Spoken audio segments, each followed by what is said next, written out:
ఆంధ్రప్రదేశ్ ఎన్నికలు జనసేన అధినేత Pawan Kalyan Tollywood comedian YCP నేత అలీకి మధ్య చిచ్చు పెట్టిన సంగతి తెలిసిందే. ఎన్నికల ప్రచారంలో భాగంగా పవన్ కళ్యాణ్ అలీ గురించి మాట్లాడుతూ ఒక్కింత ఆవేదన, ఆగ్రహం వ్యక్తం చేయడంతో పాటు తను ఆపదలో ఉన్నప్పుడు ఆదుకున్నానని, సీటిస్తానని చెప్పినా కూడా ఆయన పార్టీలోకి రాలేదంటూ జనసేనాని వ్యాఖ్యానించారు. ఇక దీంతో తీవ్ర ఆవేదన వ్యక్తం చేస్తూ పవన్ కళ్యాణ్ వ్యాఖ్యలకు కౌంటర్గా అలీ వీడియోలు రిలీజ్ చేశారు. అక్కడితో ఈ వివాదానికి ఫుల్ స్టాప్ పడిందని అందరూ అనుకున్నారు.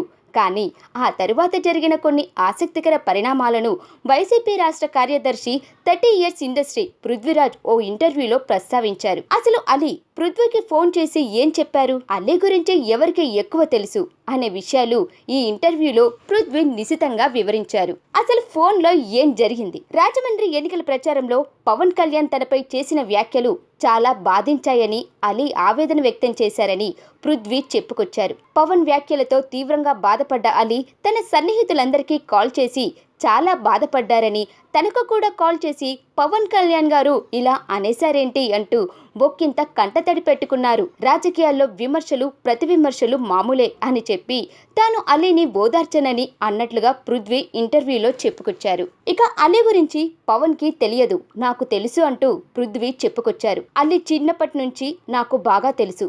చెన్నైలో మేమంతా కలిసి తిరిగేవాళ్ళం. దూరం నుంచి మెగాస్టార్ చిరంజీవిని, కలెక్షన్ కింగ్ మోహన్ బాబుని చూసి సంతోషపడిన వాళ్ళం. అలీ ఎన్ని కష్టాలు పడ్డారో, ఎంతమందికి ఎన్ని రకాలుగా సాయం చేశాడో నాకు తెలుసు. కానీ ఈ విషయాలన్నీ పవన్ కళ్యాణ్కి తెలియదు. చేసిన మంచిని ఎవరికీ చెప్పుకొని గొప్ప వ్యక్తిత్వం అలీ సొంతం. ఆయనకి మంచి చేయడమే కానీ ఎవరికీ మోసం చేయలేదు.